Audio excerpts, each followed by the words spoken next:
Bismillahirrahmanirrahim. Assalamualaikum warahmatullahi wabarakatuh. Alhamdulillahirabbil alamin. Rabbis shrah li sadri wa yassir li amrin wahlul 'uqdatam min lisani yafqahu qawli.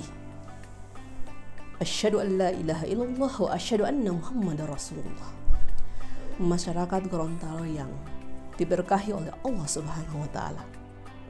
Puasa yang kita jalankan sudah hampir memasuki 10 hari terakhir ini, hampir akan selesai. Tentunya perlu kondisi yang prima untuk bisa menjalankan puasa itu dengan baik, agar kita bisa mencapai predikat takwa yang dijanjikan oleh Allah Subhanahu wa taala. Takwa kita harus maksimal dalam ibadah. Mau maksimal dalam ibadah, maka tubuh kita harus sehat. Bagaimana sehat saat berpuasa? Di masa pandemik ini ada beberapa hal yang bisa kita lakukan. Yang pertama adalah konsumsi nutrisi kita harus lengkap dan cairan harus cukup. Nah, ketika saat puasa kita berbicara nutrisi dan cairan, tentunya sangat erat dengan dua hal yang kita bisa makan, yaitu pada saat sahur dan saat berbuka. Nah, ketika makan, Rasulullah sudah mengingatkan kita yang halal dan thayyib, halal dan baik. Nah, itu poin pertama. Kemudian yang kedua, kita mulai dari sahur. Pada saat sahur, karena memang sangat berat, saking sangat beratnya, Rasulullah mengatakan bahwa sahurlah kamu, semua sahur itu berkah, walaupun hanya seteguk air. Ya, jadi sahur ini sangat penting, dan inilah yang membedakan puasa kita dengan puasa-puasa agama lain.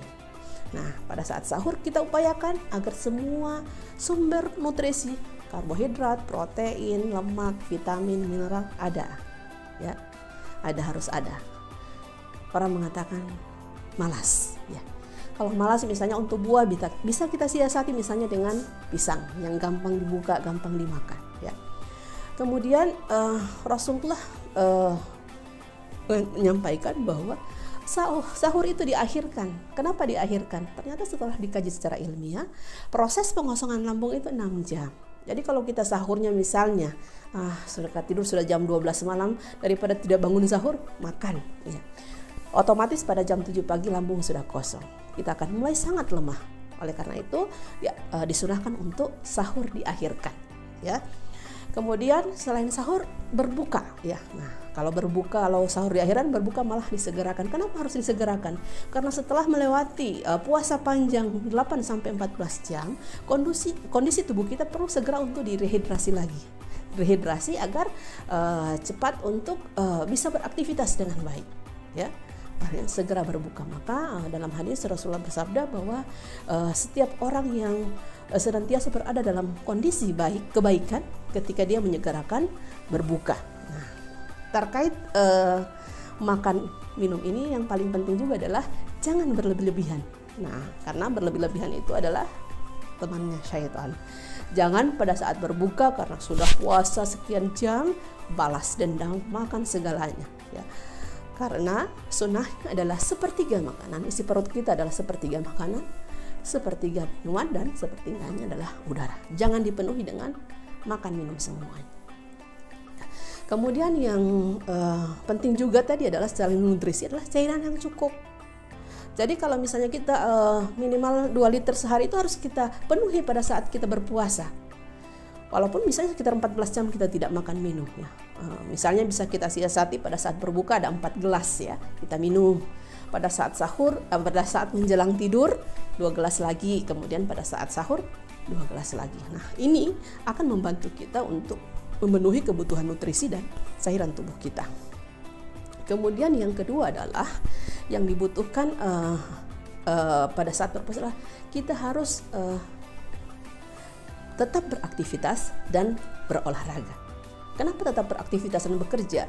Karena pada saat puasa gula darah turun, maka akan terjadi proses glikogenesis itu pada orang-orang yang beraktivitas. Akan merangsang pembentukan gula dari karbohidrat yang dideposit dalam tubuh kita maupun lemak dalam tubuh kita. Nah, sehingga itu yang akan menjadi sumber tenaga kita. Kiatnya adalah tetap beraktivitas, tetapi kita prioritaskan aktivitas kita yang membutuhkan fokus dan kinerja yang lebih itu diselesaikan sebelum jam 12 siang. Kemudian berolahraga kita harus ingat, olahraga pada saat puasa adalah untuk menjaga kebugaran, bukan untuk meningkatkan stamina ya, sehingga kita harus memilih olahraga yang ringan. Kemudian waktunya pun kita harus pilih 1-2 jam sebelum berbuka. Jangan siang hari kita olahraga, karena setelah olahraga pasti kita perlu untuk rehidrasi kembali, dan itu bisa kita lakukan ketika menjelang buka puasa, sehingga pada saat buka puasa kita bisa langsung minum kemudian berbuka ya. Kemudian yang ketiga adalah istirahat yang cukup. Kenapa kita harus istirahat? Karena pada saat kita istirahat, produksi sel-sel baru dalam tubuh kita itu sudah dibentuk dan penting untuk daya tahan tubuh kita. Yang keempat adalah hindari stres. Di masa pandemik ini sudah stres dengan segala macam, maka kita harus mengedepankan pemikiran positif kita terhadap apapun yang terjadi dalam diri kita. Walaupun intinya puasa itu adalah manajemen stres, manajemen diri, dan sebagainya. Kemudian yang kelima adalah menjaga kebersihan diri dan rumah kita, lingkungan kita. Nah, ini sebenarnya menjadi sunnah Rasulullah, apalagi di masa pandemik ini. Memang bulan Februari Maret itu angka COVID turun, tetapi April ini di Riau itu sekarang ICU penuh dengan pasien COVID, dan terjadi lonjakan kasus COVID yang sangat besar di Pekanbaru. Sehingga kalau kita menerapkan apa yang 3M, mencuci tangan. Kalau kita muslim kan sudah 5 kali sehari otomatis ya ketika kita wudhu. Kemudian memakai masker, social distancing atau menjaga jarak. Nah, itu harus kita terapkan dengan sebaik-baiknya agar di masa pandemik ini kita tidak akan terjangkiti oleh virus COVID-19. Kemudian yang terakhir adalah konsumsi suplemen. Karena dalam kondisi pandemik ini kita perlu stamina yang kuat, daya tahan tubuh yang kuat. Kalau dari dalam pribadi kita agak kurang, kita perlu bantuan dari luar. Mau habatus sauda, madu, vitamin C, vitamin D, dan semua harus kita lakukan. Ini semata-mata ikhtiar kita untuk menjaga kesehatan selama bulan Ramadan. Semoga di 10 hari terakhir ini kita bisa memaksimalkan ibadah kita dalam kondisi sehat walafiat di masa pandemik, sehingga derajat takwa yang dijanjikan oleh Allah itu akan kita raih. Sekian, lebih dan kurangnya mohon maaf. Assalamualaikum warahmatullahi wabarakatuh.